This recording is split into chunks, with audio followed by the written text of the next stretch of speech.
Houston water customers are starting 2024 just as drained as they were in 2023, trying to resolve inaccurate and unexplained water bills. So this morning, investigative reporter Amy Davis is giving you now a peek inside one customer's administrative hearing. It was a dispute for his big bill. So can anyone request one of these hearings? Yeah, absolutely. Anybody can ask for one. It's sort of the end of the line in terms of recourse if you think you're being charged for water you didn't actually use.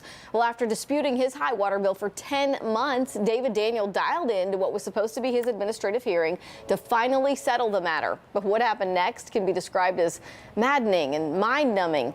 28 minutes Daniels will never get back.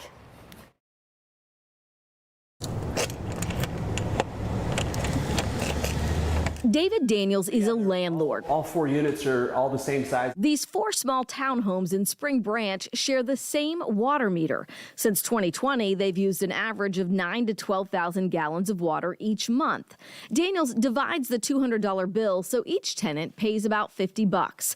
Until last February, when the Houston Water Department charged him for 56,000 gallons of water, $869 deducted from his bank account. It's like 2 Olympic swimming pools that came out of this property. He checked for leaks but found none. The city reread his meter and said it was fine. He requested a water meter accuracy test and told the city he wanted to be present for it.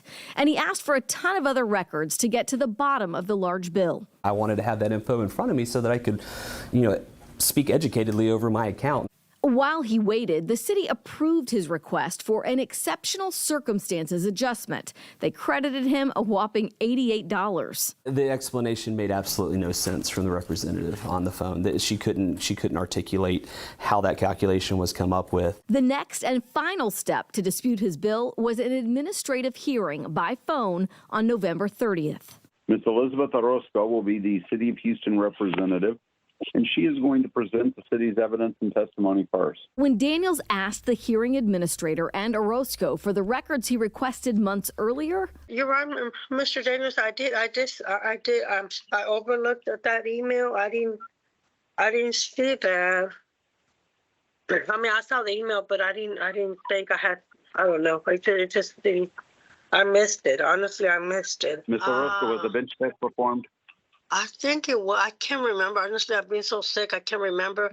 But I think it was. I think it was. Why don't we go ahead? We'll hold the hearing today. It was definitely not a fair process. KPRC2 Investigates has heard this claim before. Daniels' recording gives it some credence. It's a complete waste of time. It's like being led blindly into a courtroom, not knowing what you're about to be charged with or what evidence is going to be produced, and then asking to represent yourself with no ammunition, if you will, no documentation, no backup, no support. But it gets better, and by that, I mean worse. On December 15, 2022, a reading of 1425 was obtained. But after more than 5 minutes of testimony from Orozco, this concludes my presentation. The hearing administrator pipes up. Okay, I've been out of the meeting this entire time trying to get back in, so any conversations that have taken place, I have not heard. I got disconnected and no one allowed me back in. You want me to start all over? After the failed hearing, the city sent Daniels the records he had requested. They show on October 19th, more than a month before his hearing, the city did test his meter without him. His meter failed the test. Later, a city spokesperson told me by email Daniels' meter had been under-registering the amount of water his tenants were using.